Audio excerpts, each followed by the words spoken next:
Does the government have a moral responsibility to inform citizens on health risks of certain food products? I would say yes, just because we don't know what we're consuming otherwise. Unless there's risks, then we should be informed of them. I think as far as like fast food goes, there's definitely sort of a general public acceptance of the fact that yes, they are incredibly unhealthy and should only be used in like moderation, but if you can't realize that yourself, then, well, you're dumb. For, let's say, French fries, I think it's just based on common sense and should be based on individual research. Like, you should be responsible for what you eat in the first place, not the government. I'd say there's supposed to be some responsibility. If there's a danger, then people need to be informed about what they're consuming. The same with any kind of dangerous item like tobacco or alcohol or something like that. Should people who overeat or smoke pay higher health premiums? Don't smokers already pay enough? I mean, the taxes on smokes are so high right now. No, I don't think so, because I think it's an addiction, but I think that with an addiction that sometimes it's a mental problem, like overeating is a mental problem, I believe. It's likely that somebody who smokes, for example, is going to drop dead, and his cost to the healthcare system would be much smaller than somebody who chooses to live healthy and then spends a lot of their very old years in very poor health. You know, I think that's kind of rude. Like, even though they're being ignorant to their health, like, it has nothing to do with politics or anything like that. I don't think we should all have to pay for it. So, in a way, yes. Yes. Well, there you go. Interesting response. I think the bottom line is, you know, who's to take responsibility for our health? I honestly don't think we can say, you know, the government has to do it. I'm thinking, you know what, we need to take responsibility for our own health. Great bumper sticker Robert Kish brought along here. Ignore your health and it will go away. Interesting point to ponder. Yes, I imagine it probably will. Didn't know where to put that, but in my office. Yeah, I should wear that in my forehead so I look at it in the mirror when I wake up. Okay, we have some people waiting here in the lines here, so we'll go to some of their calls as well. 1-888-816-2545. I'd like to hear your thoughts on some of these issues here. And if you have any personal questions on your health, we'll see if we can help you with that. Obviously, we're somewhat limited. We can't give you a super accurate analysis over the telephone, right? I mean, for that, you'd actually have to go and see a naturopath like Robert. All right, so maybe we can get that information up on the screen again, the website. Let's go to Judy's call right now from Ontario. Hi, Judy. Judy, you're on the air. Go ahead. Oh, okay. Hi. Your guest is perfect for me today. Okay. Before I start, Paul, I sent you a letter, the wrong letter, but the right letter is in the mail. It's explained. And you'll understand after I talk to the doctor. Okay. Okay. I have a very bad chemical imbalance. I'm 55 years old. And I go through very, very bad illnesses. I just went through one.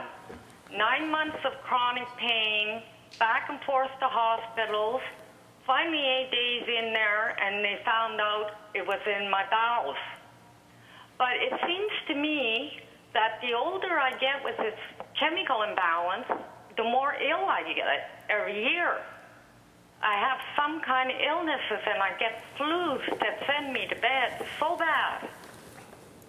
And right now, the doctor says I'm in a manic state right now. I have a chemical imbalance.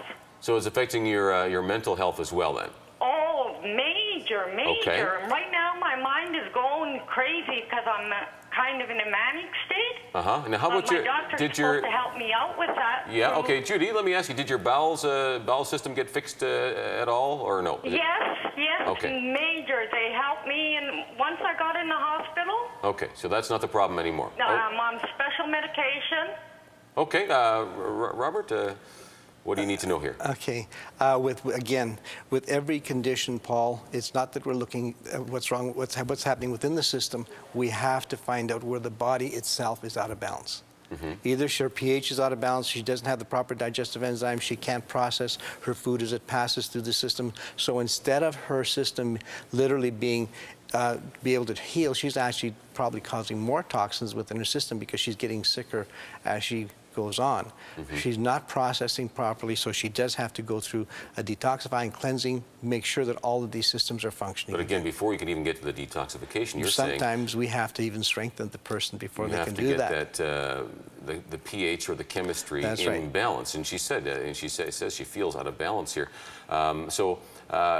Maybe explain the pH here. A lot of people aren't maybe sure what you mean by that. For example, if let's say a garden is out of pH balance, you know, but it's too alkaline or too acidic, your crop as a farmer will not grow properly. Exactly, right? That's right, yes.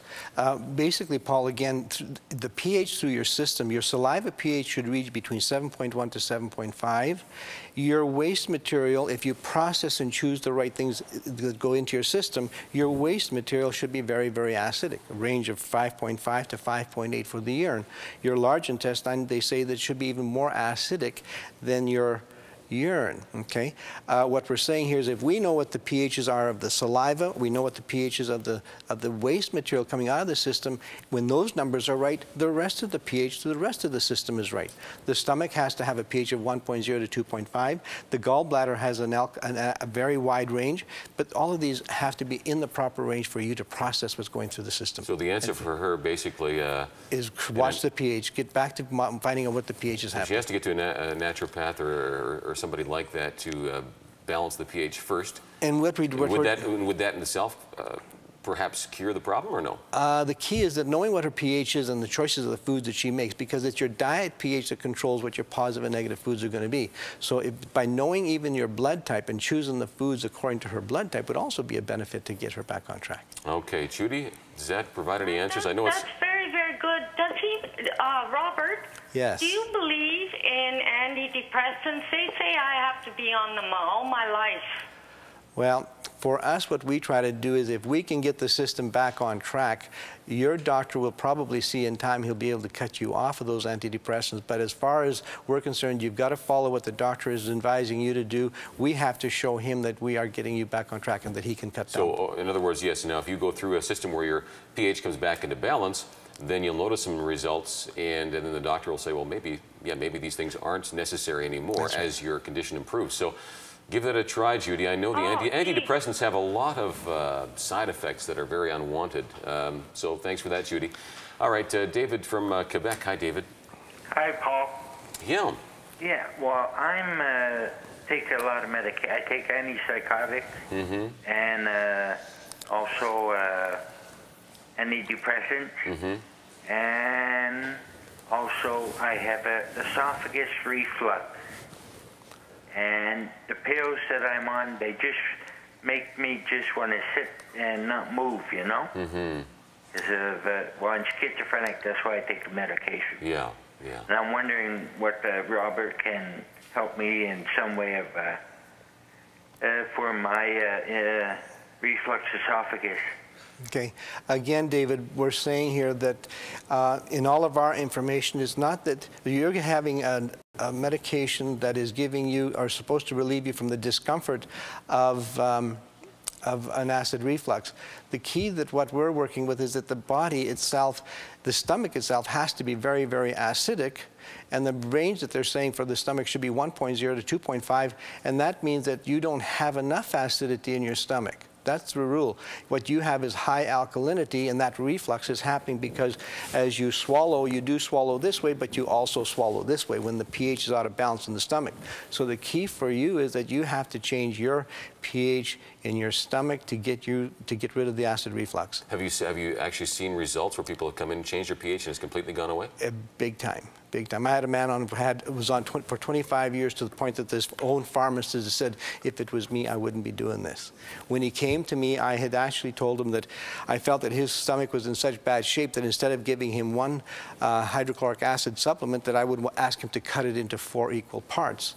And with that, as I was going through the test, I looked at him and he was turning pretty white. I said, you're in a lot of pain. He said, my stomach feels like it's being torn out of me. And I said, you know, with all the discomfort that you are having right now, if I were to give you a full hydrochloric acid tablet right now, I don't think I would cause you as much discomfort as you're taking right now. Within 10 minutes after giving him that supplement, he asked me if I could give him another one because the pain was just about gone. It's amazing. So it's getting the right balance in there. Yeah. So Matt or David, I guess, of hopefully getting hold of a good naturopath who can give you some of those supplements to get your acidity and alkalinity and proper balance there, your pH in your body, and that reflux, I guess, should go away. And if and people would like to know what those numbers are, you can phone the office and we'll give you charts on what we try to have people do. We'll show you what the numbers are, what the number ranges should be. And if you can monitor this on a daily basis, what you will do is you'll actually find the days that you do choose the right foods, and as it processes it through the system, your pHs will change. So much of this depends on what you put into your body. Everything. It's like they say, you dig your grave with your fork. Okay, you're going to have to switch your diet here, sounds like, David. Thanks for the call. Wow, and I know the blood analysis. Matter of fact, we've got some footage, I think, of the blood analysis that you do as well. I know you gave me some supplements there. My blood was kind of sticking together, the blood cells. That's right. And within 20 minutes, they were free-floating again. It was amazing to see that on a microscope, how my blood actually changed. This is called live blood analysis. It's live blood analysis. So in other words, you do the analysis of the blood right after you take it, rather than sending it off to a lab and it gets analyzed, 2 days or a week later, and the blood can, of course, change. Exactly. We're trying to look at the blood to see what does it look like, how is it able to pick up all the needed nutrients. We can even see the food that passes into the system that's not being even picked up by the blood cells or the red blood cells. So the blood must flow freely within the system and not all clumped together. And that's what we gave you. We gave you a product to have that separate. Right. And the Bible does say again, the life is in the blood. Now, what does that mean exactly? I know there's different blood types, and you talk about that we are supposed to eat our diet according to whatever blood type we individually have, and you say that makes a big difference because some foods will affect different people in different ways. Exactly. When we first started doing the blood work in our office, we were just doing the blood work. Then we had a lot of people asking us, why don't you find out what blood type we are? So we started using the book, Eat Right for Your Blood Type. Now, it's a very good guideline of what a person should do, and eat only highly beneficial based on your blood type. As I myself am an A, I'm supposed to be a vegetarian, but I am not a true vegetarian. Okay. When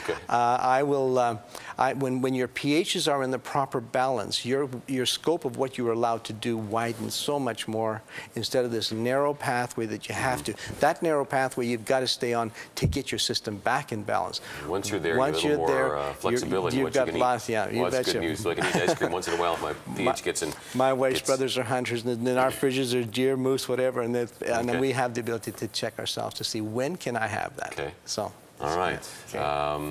I know we've had people phone the program as well who have over the years said yes, they actually have tried some of these diets that are blood type regulated, and they claim they do work. So, all right, Loretta from BC, thanks for waiting. Hi, Loretta. Hi, the last comment was fascinating. Apparently the Levitical tribe of the Orthodox Jews can trace their heritage through the DNA in the blood, and it would be through diet.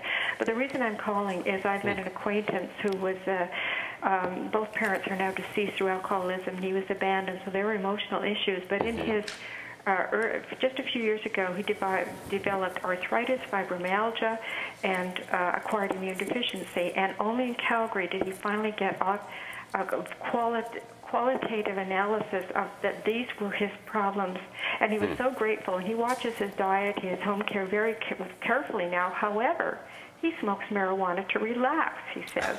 I'm wondering if you could give us just a scientific, qualitative analysis of how all the vitamins are washed out of the body with this. If it was a tea, it might be beneficial.